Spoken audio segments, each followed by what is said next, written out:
Good afternoon, ladies and gentlemen. My name is Steve Crown, and on behalf of the Crown family, it's my pleasure to welcome you to the second annual Lester Crown Distinguished Lecture on U.S. Foreign Policy. For last year's lecture, we hosted former Defense Secretary Jim Mattis in front of an audience of 900 people, a scenario which would be unthinkable today. The COVID-19 pandemic has transformed America's economy, society, and international relations. And along with protests for racial justice, recent months have raised fundamental questions about America's global leadership, image, and power. These questions have elevated the importance of the work of the Lester Crown Center on U.S. Foreign Policy and the Chicago Council, which my siblings and I founded in 2018. The center serves as a forum for the discussion and elevation of diverse perspectives on the big global questions. It convenes policymakers, military leaders, journalists, and analysts on the council stage throughout the year to discuss their insights with the public and other experts. And the center produces original research to deepen our understanding of the proposed solutions to critical global challenges, including their flagship report, the annual Chicago Council Survey of American Public Opinion on U.S. Foreign Policy. The 2020 installment will be released later this summer. As the council approaches its centenary in 2022, the center will continue to enhance this important work well into its second century. Turning to this afternoon's program, it's my honor to welcome our distinguished speaker. By way of a brief introduction, Dr. Robert M. Gates served as the 22nd U.S. Secretary of Defense under both President George W. Bush and President Barack Obama. He was also an officer in the United States Air Force and worked for the CIA before being appointed director of the agency. He was a member of the National Security Staff in 4 administrations and served 8 presidents of both political parties. His non-governmental leadership roles included president of Texas A&M University from 2002 to 2006 and is currently chancellor of the College of William & Mary. He is the author of 4 books, including his latest, Exercise of Power, American Failures, Successes, and a New Path Forward in the Post-Cold War World. Dr. Gates will be in a conversation today with Ivo Daalder. Ivo's background, he's been the president of the Chicago Council on Global Affairs since 2013, served as a U.S. permanent representative to NATO from 2009 to 2013, and on the National Security Council staff under President Bill Clinton. Ivo's a co-author with Jim Lindsay of The Empty Throne, America's Abdication of Global Leadership. Ladies and gentlemen, please join me in welcoming former Secretary of State and former Director of the CIA, Dr. Robert M. Gates, and Ambassador Ivo Daalder. Thank you, Steve, and thank you to the Crown family for the invaluable support of the Council, which allows us to deliver the timely and critical foreign policy analysis to a growing national and global audience. And welcome to all of you today for joining us. If this is your first event with us, please take a moment to check out our website at www.thechicagocouncil.org. We host over 100 programs. We do research and reports on a whole variety of issues that may be of importance to you. Today's program will be on the record. A recording of the conversation will also be available on our websites and on social media shortly after we finish. Please share this with your family and your friends. As a reminder, the Council is an independent and nonpartisan platform, and the views expressed by individuals we host are their own, and they do not represent the institutional positions or views of the Council. I'll start a conversation with Secretary Gates, and after about 30 minutes or so, we'll take your questions, which you can submit by typing ccga.live directly into your browser. Ask a question or vote on those that you would like me to ask Secretary Gates. Please also consider purchasing Secretary Gates' latest book entitled Exercise of Power, American Failures, Successes, and the New Path Forward in the Post-Cold War World. If you haven't had a chance to purchase it upon registering for today's events, we're sharing a link within the chat function here on Zoom. Secretary Gates, thanks you for joining us again this afternoon. It's really great to have you back to the Chicago Council. Thanks, Ivo. It's a pleasure to be back and be with you. Well, you know, keep on writing books. We'll keep on providing you. Congrats really on a terrific book. It's a good and easy read. You've chronicled the exercise of power over the last 30 years by 4 different presidents. We'll come to some of the themes and commonalities in a moment, but I wanted to start at the beginning, at the end of the Cold War. You had a unique perspective. You were Deputy National Security Advisor in the administration of George H.W. Bush as the Cold War was winding down and as the Gulf War took place, and then were director of the CIA in the final couple of years of that administration. If you put yourself back into that situation at the end of the administration, looking forward to the post-Cold War period, what was your perspective? What did you think that world would look like, and what did you think at that time America's role in it would be or should be? Well, Ivo, most intelligence officers are generally pessimistic by nature. In fact, the Washington Post at one point called me the Eeyore of national security, able to find the darkest lining in the brightest cloud. But as I stood at the windows of my office at CIA when I was director in December of 1992, I was really optimistic about the future. The United States dominated the world in a comprehensive way, militarily, politically, economically, culturally. I think, as I say in the book, unparalleled since probably the Roman Empire. And we were actually making some progress on Middle East peace after the demise of, or after the Iraq War, first Gulf War. And we obviously had a good relationship with Russia at that point.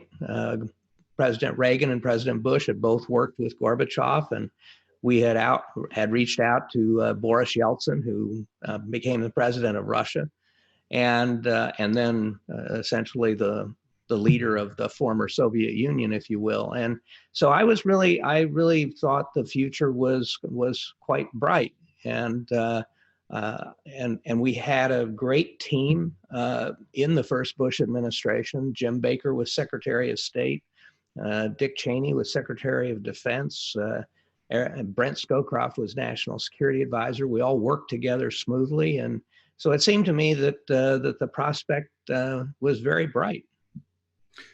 And yet, when you read your book, doesn't look like the last 30 years everything panned out in exactly the way that you were hoping in some ways. And so the big question is, what went wrong? Why did it in the right way?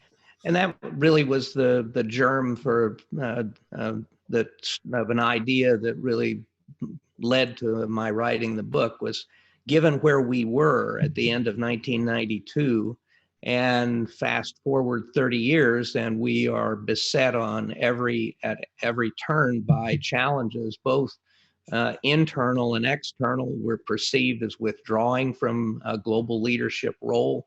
In some respect, we are. We have we're fighting 3 simultaneous crises here inside the United States: a racial crisis, an economic crisis, a public health crisis, and they're all linked together in one way or another. And we're paralyzed. The Congress can't do anything of any consequence because of the partisan divide. So I wanted to go back and look at kind of how did we get to this place, particularly in terms of the rest of the world, and what were the things that went wrong, and were there some successes that we could point to. And so I used the book to review 15 different foreign policy challenges that we experienced during the last 30 years. The obvious ones: Russia, China, Iran, North Korea, Iraq, Afghanistan. But also, what did we do the right thing in not getting into Syria? Did we do the wrong thing in the way we went about Iraq and Afghanistan and Somalia and Haiti and so on? So the book is really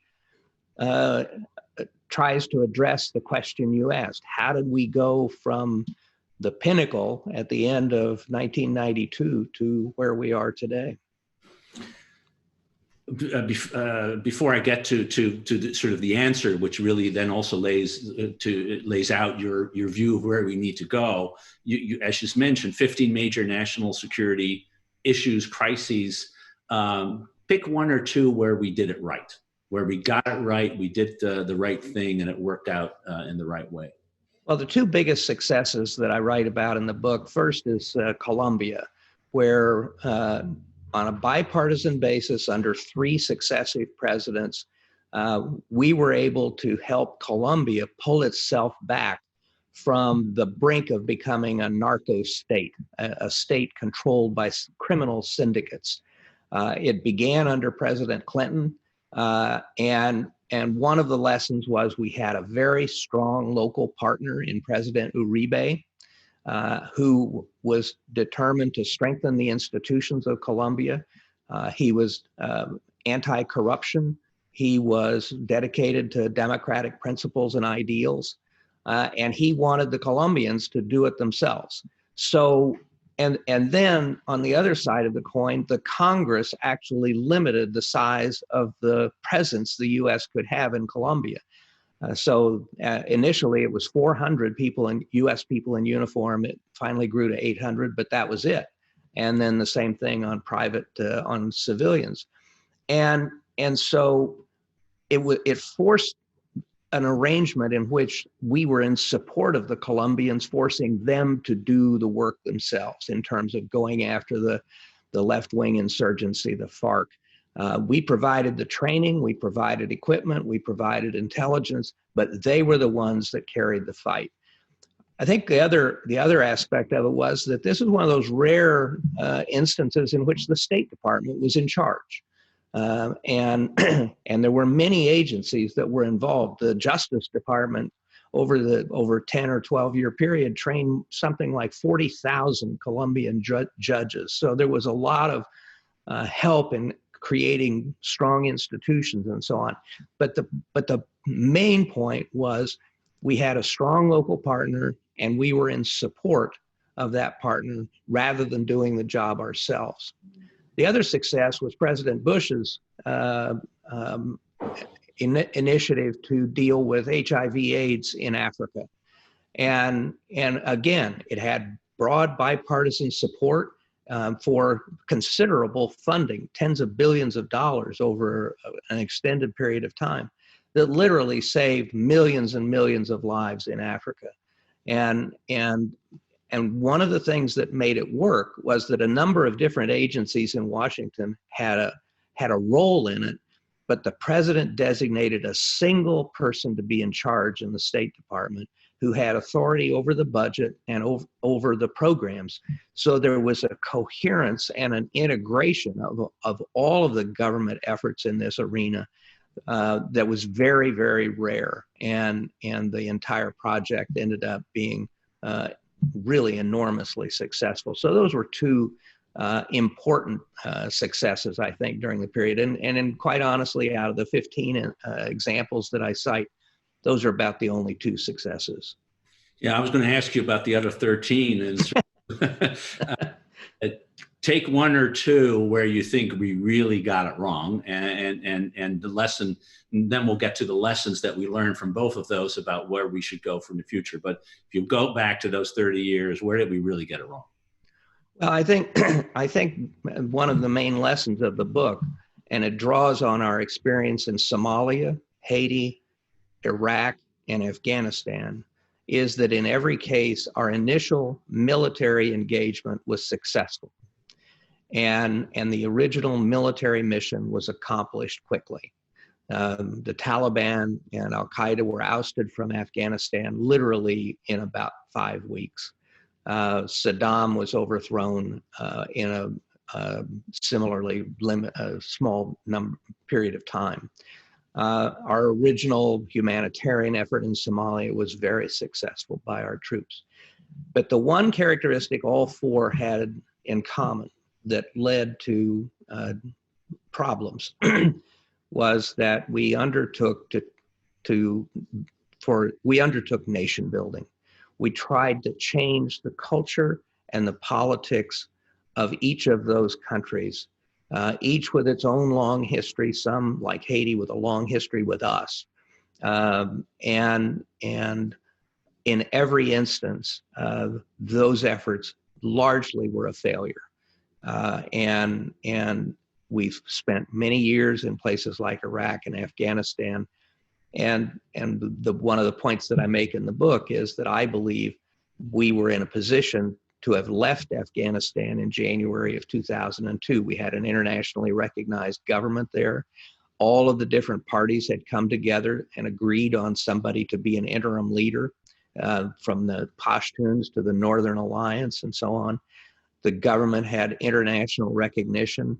A number of countries were prepared to contribute money for Afghan reconstruction and construction, and that would have been a moment for us to leave. But in every case, it was the original mission was a success, but only when we expanded our objectives and became too ambitious in terms of what we were going to try and do in each of these countries did we end up getting into trouble.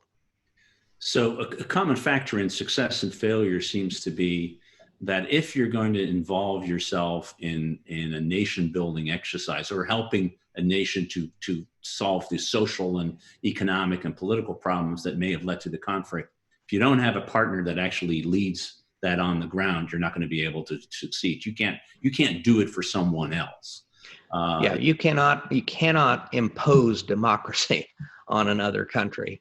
One of my favorite quotes is from Churchill, who at the end of 1944 was urged to overthrow a dictatorship in Athens, Greece, who was actually a very strong ally of the Allies, and impose a democratic government. And Churchill's response was, "Democracy is not a harlot to be picked up in the street at the point of a Tommy gun."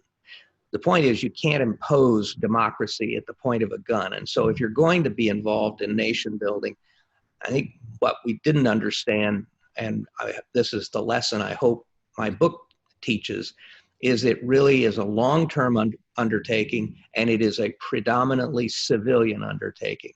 What we can do is encourage them, give them help, as we did Colombia, in institution building, in training judges, and getting closer to the rule of law. A variety of civilian agencies involved, such as development assistance with U.S. Agency for International Development and so on. So if we're going to be involved in nation building, and in some places I think we can be helpful, and at very low cost, it has to be a civilian-dominated effort, and we have to understand that it's a very long timeline. You know, the truth is we had troops in South Korea. We've had them there now for 70 years. And South Korea did not become a functioning democracy until well into the 1980s. It was a long process, and we had tens of thousands of troops in the country for that entire period. So this is not something that can be done with a short timeline or, as I say, at the point of a gun. Let me remind our audience that if you want to ask a question of Secretary Gates, you can do so by typing ccga.live into your browser and ask a question there, and we'll get to that in a few minutes. The overarching lesson, I think, that this set of issues point to, that really is at the core of your book, is that the over-militarization of our foreign policy, that the military is not only just a very large instrument that the United States has, but has displaced other non-military instruments often in our engagement abroad. And part of it is a very strong military. The other part of it is a growing and weakening State Department and economic instruments and other instruments of power that we had. Why did that happen? Shouldn't, after the Cold War, with a peace dividend, the military actually have gone down and the non-military means of our power been emphasized more than the turnout they were? What a lot of people don't realize is that one of the significant contributing factors to success in the Cold War were the non-military instruments of power. The Cold War took place against the backdrop of the biggest arms race in the history of the world. But because the Soviet Union and the United States could not fight without both countries being destroyed. That competition took place using other means. For example, our decades-long effort to deny the Soviets technology that would assist their military programs, but also in the modernization of their economy. The strategic communications, the United States Information Agency, you know, its heyday was in the Kennedy administration under people like Edward R. Murrow, and in the Reagan administration under people like Charlie Wick, had reach to every corner of the world. And in the 1990s, I think because of the hubris that came with success in the Cold War and our standing alone atop the world, if you will, I think that the Congress and presidents essentially thought that these instruments could be dismantled. And it was the Congress in 1998 that eliminated the United States Information Agency. The Congress, at the same time, wanted to eliminate the U.S. Agency for International Development, and President Clinton refused to do that, but then tucked the agency under the State Department, where it had less independence and a lower profile. So all of these instruments were either dismantled or starved of resources. Even as the military, it had some budget cuts during the 1990s after the end of the Cold War, but it remained enormously strong. So it was a man bites dog story when at the end of my first year as secretary in the fall of 2007, I gave a speech in which I called for more resources for the State Department. Nobody had ever heard of the Secretary of Defense calling for more resources for the State Department, but as Secretary of State Condi Rice would like to remind me, I had more people in military bands than she had in the Foreign Service. And with respect to over-militarization, it kind of recalls the old principle that if the only tool you have is a hammer, then every problem looks like a nail. And so I think we began to look at international problems through that lens, and that was one of the reasons, in my view, that we over-militarized our foreign policy. For presidents, it became a handy tool rather than a last resort.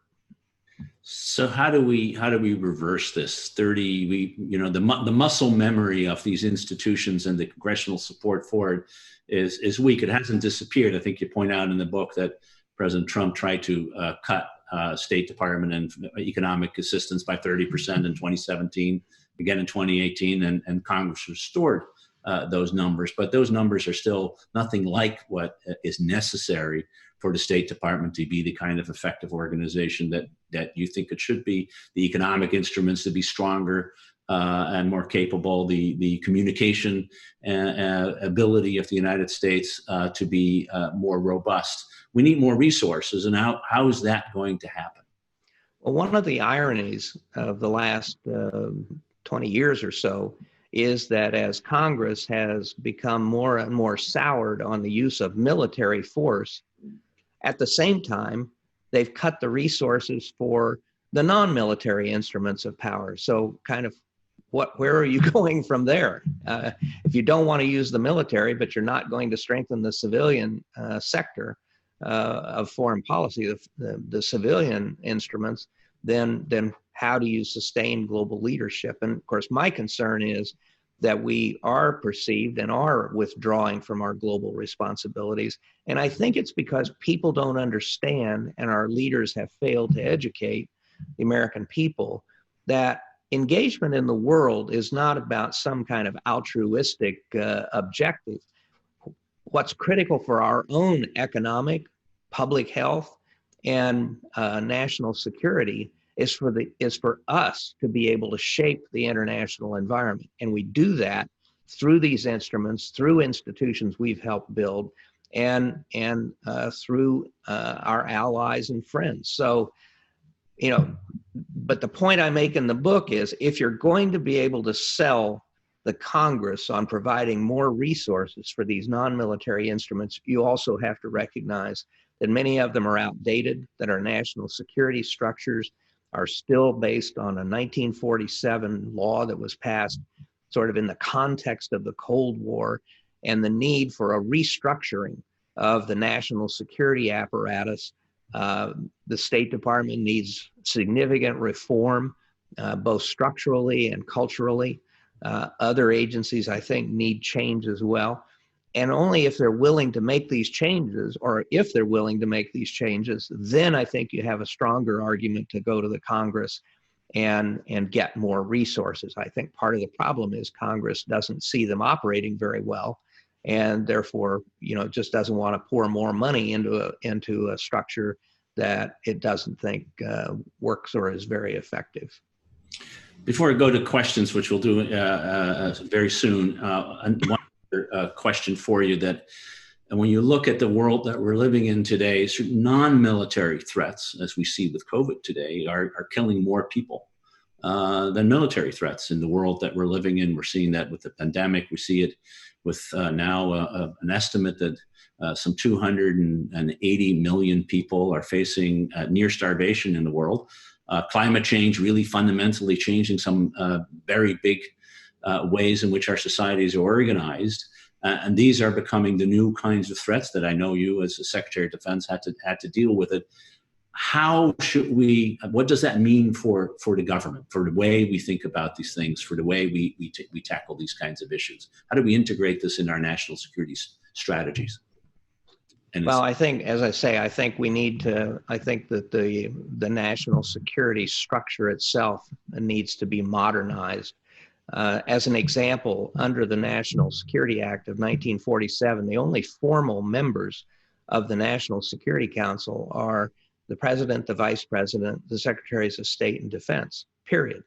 The Director of National Intelligence and the Chairman of the Joint Chiefs are advisors to the NSC, but those four are the only members. There's no one that has a guaranteed place at the table, if you will, that has anything to do with economics, international economics, not to mention the other problems that we're facing. And why shouldn't you have a more flexible National Security Council that allows not only the permanent presence of the Secretary of the Treasury, but perhaps others in the economic arena, but also the ability to bring in public health officials and people focused on the environment.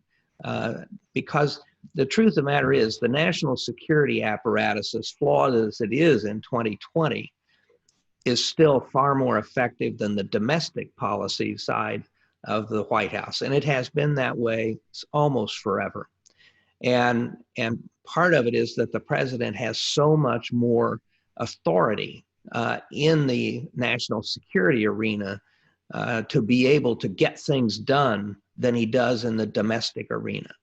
And so, in the Gulf War, the Deputies Committee that we had under the first President Bush ended up handling a whole array of problems that were not strictly national security, but were dimensions of the war that had to be addressed. So I think the start is for the executive branch and the Congress together to figure out what kind of a new structure needs to be put in place.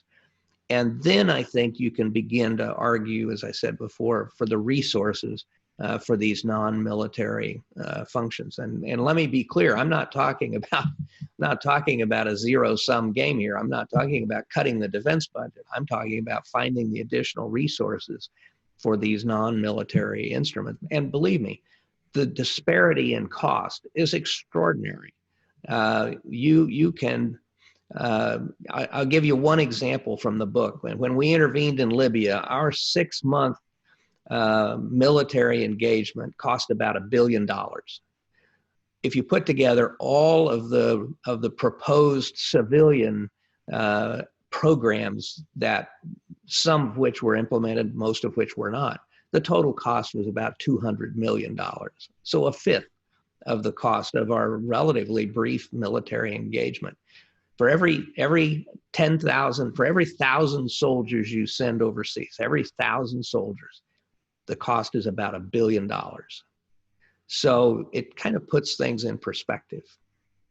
Certainly does. Let me move to some of the questions that we're getting here online. And remember, if you want to ask a question, go to ccga.live and we'll get to it. First question that we have here is, to what extent does racial injustice here at home limit our ability to implement our foreign policy objectives abroad? I think that the United States as a model for democracy and for the way its political life is conducted has been tarnished in recent years. And I think it's for several reasons. One is that we are so paralyzed politically. And, you know, people look at China and the Chinese will say, look at what we've done. We brought hundreds of millions of people out of poverty. We have a 21st century infrastructure and so on. And people look at us and see that we're totally paralyzed in terms of addressing any of our big problems here at home, whether it's immigration or education or infrastructure, or as we've seen this week, the inability of the Senate to agree on even basic police reforms when it comes to racial injustice. And I think racial injustice, I mean, this has been a constant factor for America for really our whole history. I think that the negative impact in the past has been minimized by the fact that we were seen as trying to solve the problem. And we did make progress, not nearly enough progress as we have seen, but I think most foreigners saw the United States as a model and a country that recognized its flaws and was trying to address them, and recognized them and admitted its flaws, but still attempting to remedy them. But I think that the broader circle of failures has tarnished tarnished us as a political model overseas, just as the 2008-2009 economic crisis tarnished the model of American capitalism as far as the rest of the world was concerned. And I might add, our inability compared to other countries to get control of the coronavirus is contributing to the image of an America that, frankly, for the first time in our history is perceived as incompetent. So that links directly to the next question, which is about China and the degree to which we are engaged in a war of influence with China for the hearts and minds of folks abroad, for influence in international institutions, as a competition that is now sort of shaping what is happening in the world. How is this competition developing? How can the United States come out of it in a way that makes sure that we're not on the losing end of it? Well, the problem is that the Chinese have been investing for years in the non-military instruments that we've been discussing. And it started before President Xi. President Hu Jintao at one point allocated $7 billion to expand the Chinese strategic communications effort around the world. They have built Confucius Institutes. There are over 500 Confucius Institutes in universities around the world. We have about 80 of them in the United States that are basically tools for Chinese propaganda and to monitor Chinese students studying in the United States and so on. They've built television networks. They've purchased communication systems in other countries, particularly in Africa.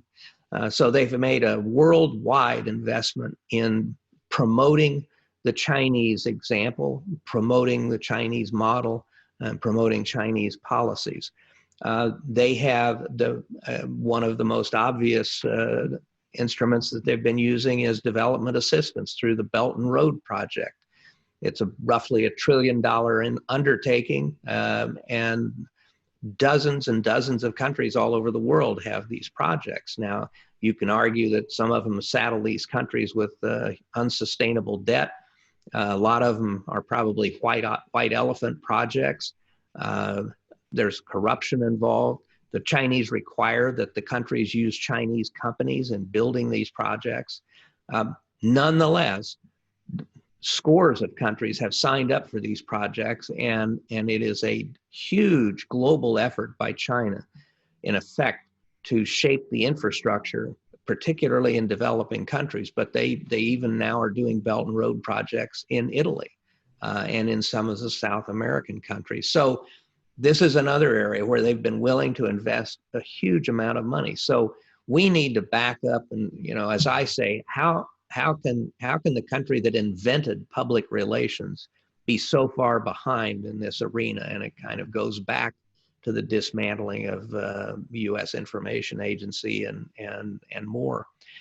And on the economic assistance side, development assistance, we need to change the way we do it. And that was another contribution I think the second President Bush made in terms of creating new criteria for foreign assistance projects that were created through the Millennium Challenge Corporation and so on, and criteria about do countries that we support, that we provide assistance, do they actually support the United States, and making that something that we evaluate. Greater accountability and so on. But above all, to compete with a Belt and Road, we need to be more creative about how does government and the private sector partner. The private sector in the United States totally outweighs the state funding that the Chinese government can provide. But how do we galvanize the private sector? How does the government incentivize companies to invest in developing countries and in projects that make sense, that are profitable, that benefit both the American company and the receiving company? We can do that. We do it all the time. Our companies invest all over the world. But how can we help structure that, a partnership out of that advances our interests? Another question coming from the audience here is that the U.S. has long been blessed by two oceans. But in the world of cyber, that really becomes largely irrelevant. What are the key implications of this, the cyber threat for our own security, and how should we deal with them effectively? Well, this is where I think our leadership, both in the White House and in the Congress, has fallen short in terms of educating the American people that we can't isolate ourselves from the rest of the world. Our oceans don't work anymore in that respect. We should have learned that lesson once and for all in 2001 when a bunch of people out of Afghanistan became the first people to attack the continental United States since the War of 1812. And then comes the coronavirus, again, coming from outside our borders, and we can't stop it. And you have cyber. Our economy is totally integrated into the rest of the world. If you don't believe that, just ask American farmers in the Midwest who sell huge amounts of their crops overseas, including to China. And of course, cyber is the most, I think, as I describe in the book, probably the most significant weapon in a nation's arsenal today, because not only can it be used for political purposes in terms of communicating messages, in terms of planting bots and trying to create divisions and trouble within other countries and between other countries, it can be used to disable or reorient weapon systems. It can be used to wreck infrastructure, our economic infrastructure. So this is a monumentally important tool. And one of the criticisms that I have in the book is that both the Chinese and the Russians have figured out how to use cyber to interfere in our democratic processes, and frankly, to set Americans against one another and to try and set us and our allies at odds. We really haven't done any of that. We have developed cyber tools to defend our infrastructure, to defend our weapons systems. But in terms of using cyber offensively, the United States really has no strategy and has done very little of that. Why can't we use cyber to get behind the Russian and the Chinese firewalls to tell their people what their leadership is actually doing and how corrupt they are, and so on and so forth?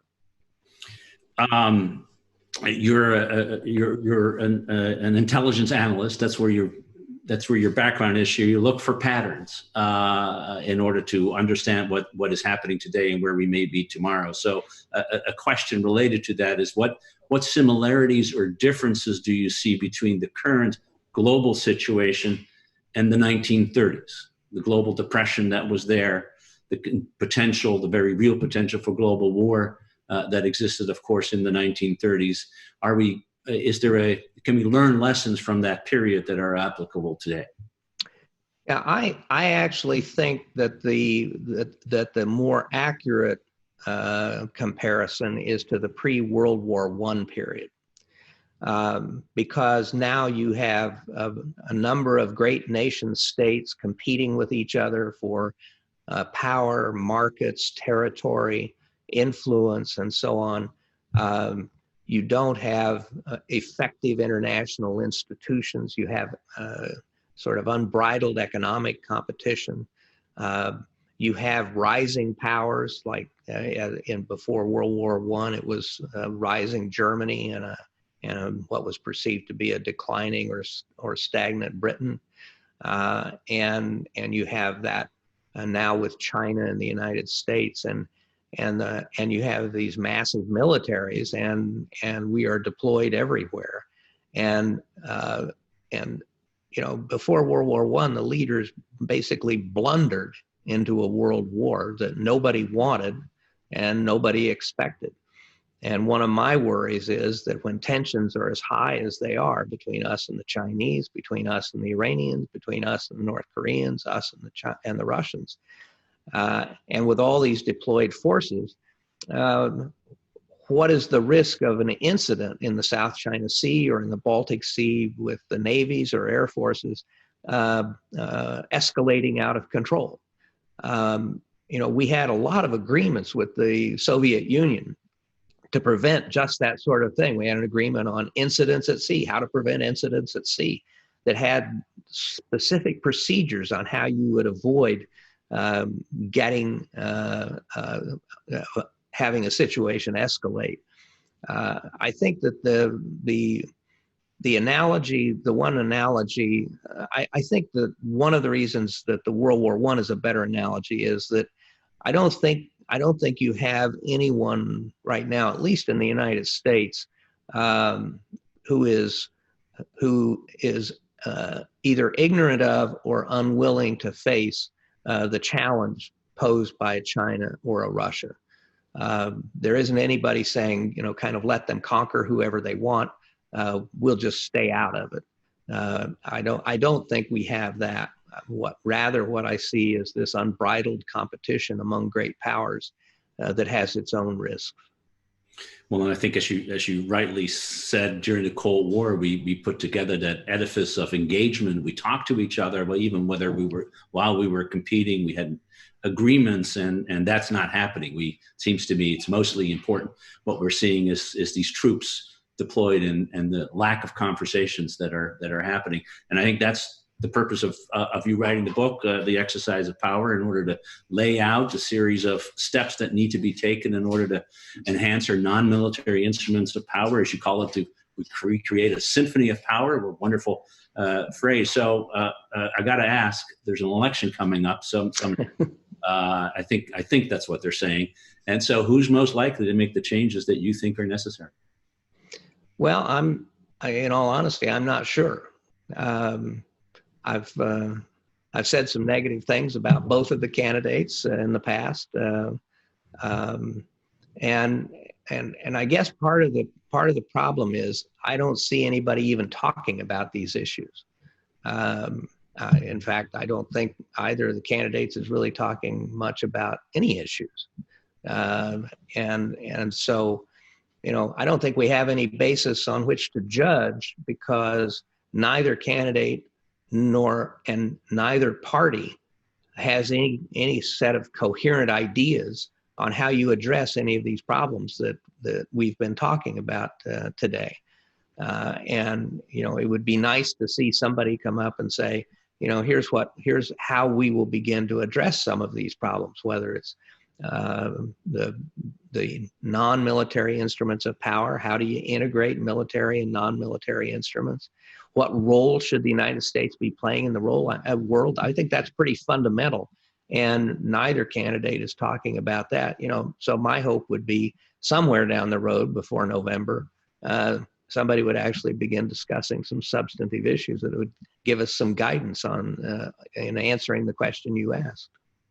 Well, I hope they do, and if they do, they should do it at the Chicago Council on Global Affairs. Here, Secretary Gates, been wonderful as always to talk to you. Like I said, write another book, come back soon. Good luck with this one.